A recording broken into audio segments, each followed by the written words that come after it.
So I'm doing a 2006 Pontiac Grand-Prix. I've just picked open the door lock so that the alarm didn't sound or anything funky. And I used a B11 or 111 leashy, but I'm going to use this to hopefully quick pull the ignition. And I used my trusty resource material to make sure I had the proper key blank, and I don't have the proper transponder key blank, so I'm just going to go ahead and quickly build my own using a shell and some transponders. So I'm going to turn on my cloner. It says a T5 will work, and so I'm going to drop a T5 in, make sure it identifies as a T5, and it does. What I'm going to do is hold it, and I'm going to take a factory Meg 13. I'm going to read it. I'm going to read it.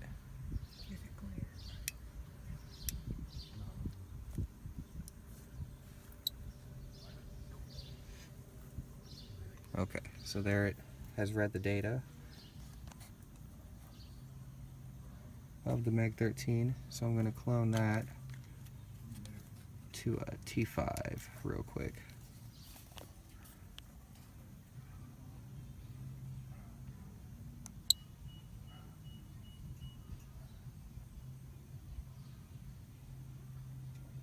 And it says success. Okay. So what I'm going to do now is put that bad boy right in.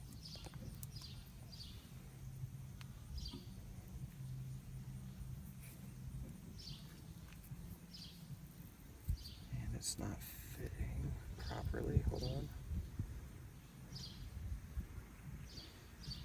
This T5 does seem kind of big. There it is now, inside that. And I've already got a blank loaded up in the pack. So let me grab a flathead screwdriver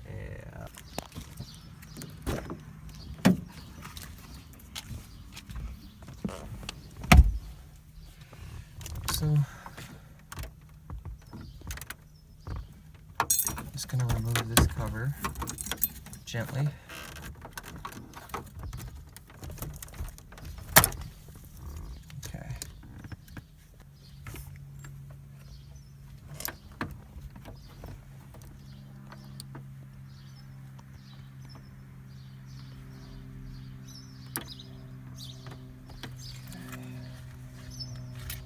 Try.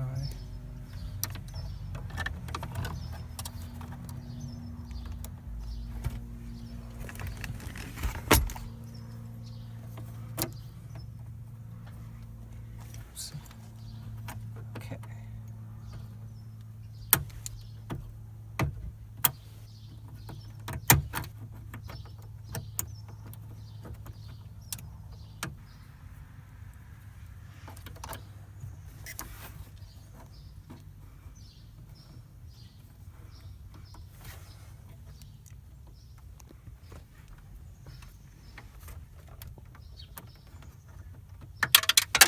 There, we heard it.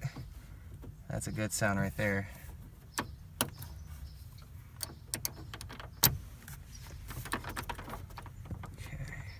Okay, so I was actually struggling when I probably shouldn't have.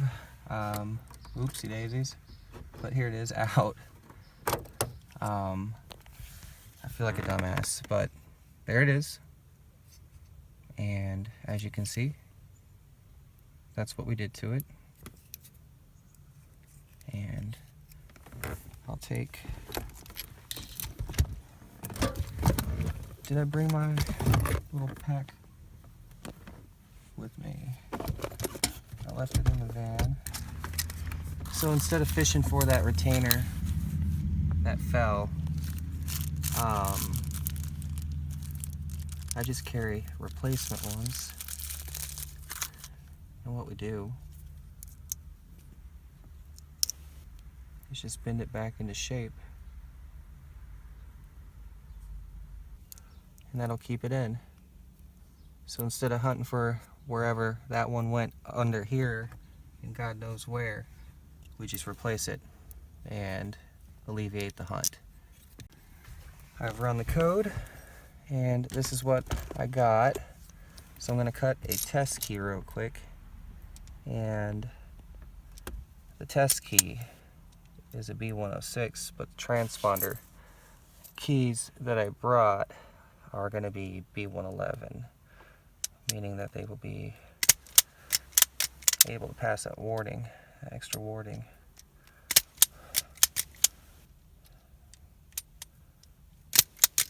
Two, 1, 2, 3.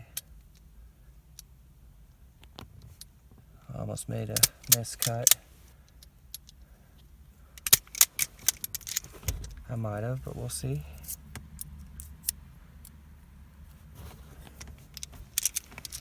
Okay, so 1, 3, 4, 2, 1, 2, 1, 3, 1, 3. Okay. Looks good. Turns it right over like butter. Comes out.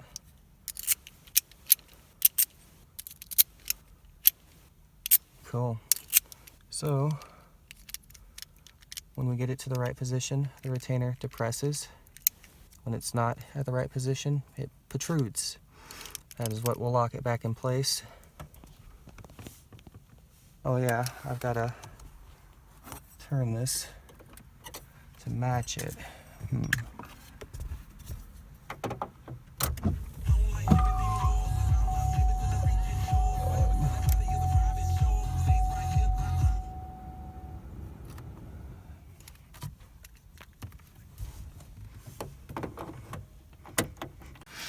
So, it was being a playful bugger, and it wouldn't let me turn the key off. But now it is working fine, and it's nice and retained.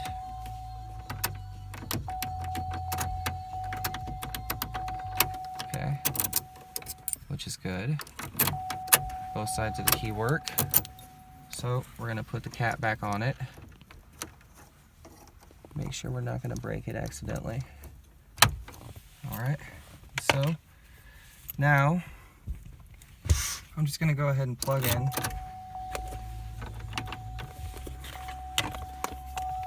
with my programmer. And I wanna show this real quick. I got this as a gift from Tom Tusing with the Diagnostic Box Company. And basically what this does is you attach it to your programmer, and it protects your investment from being overpowered and blown up. So it's a nifty device, and I definitely put it on my most valuable programmers. And if you come right here in this area, whenever I plug it in, you'll see this green light illuminate, showing that the socket has power, which is also a pretty nifty feature. So, programmer's powered up, key is on to the on position. Right here we have our security light telling us that we are not going to start. So we're just going to get it into program mode real quick. And it's a 2006 Pontiac. We could probably go under some GM or Chevy. Grand-Prix, 2006, key, and we'll have a 12-minute wait. Program key.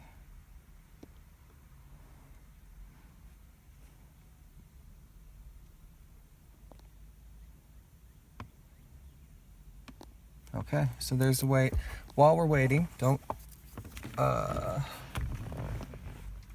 while we're waiting, you don't have to have a transponder key in there until about the 6-minute mark, I think is what it is. Where's my key vise? There it is. And so real quick, I'm just gonna go ahead and cut this guy out while we wait. And had my procedure gone as planned, I would have hopped in, extracted the ignition, ran the code, cut a test key, verified it, and once I verified it, I would have put the ignition back together quickly and put it in the on position, plugged in with my programmer, and I would have initiated the immobilizer reset protocol. But I fumbled a little bit on this one, but that just happens. And when you cut B11 with the Pack-a-Punch, for whatever reason, it's never that smooth. So I usually carry a Pippin file to clean it up once I've cut it out. We're gonna go 1, 3, 4, and then 2, 1, 2. And if you don't clean up your key, 3, then sometimes 3. It will get stuck in the ignition, and you'll almost break the key trying to get it to turn back off, just so you can get the key back out. And fun fact, if you have a situation like that where the key won't turn off and the ignition is like this, you can quick pull it to solve the problem.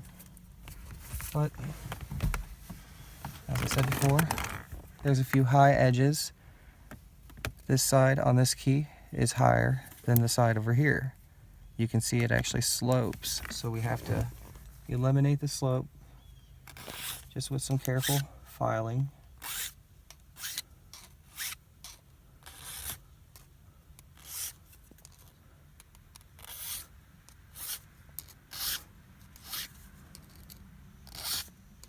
And again, this whole method I'm showing, basically, once I have it down, you don't need a key machine that requires electricity. You can cut from stuff you carry in a backpack. Okay, I believe that should be good. I'm going to try it in the door real quick. Our programmer is only 1/3 of the way done. So what is that, 4 minutes through? If you watch this door, oops, drop the key.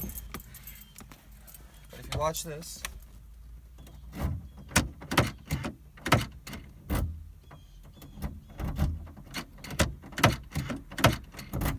both sides are smooth as butter, and our key even looks pretty good. So what I'm going to do is set it right here, and he's just going to wait to be programmed. See if I can get it to cleverly sit. There we go. Because right now the aerial is right here, and at about the, I say about 85% mark is whenever the car starts searching for an unlocked transponder to accept into the immobilizer. So we're gonna cut and we'll be back shortly. The security light is completely off right now, which is a little concerning, but we'll just wait and see if it worked.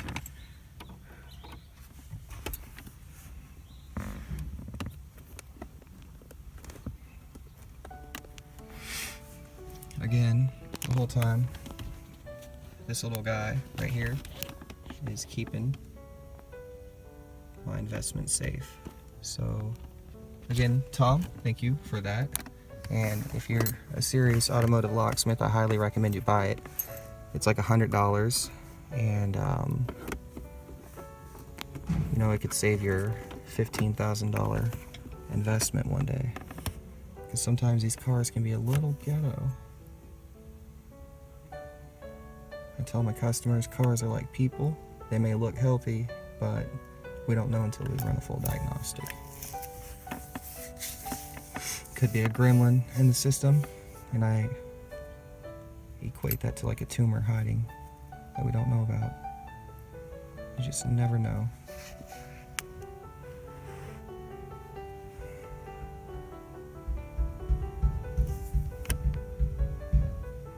Okay.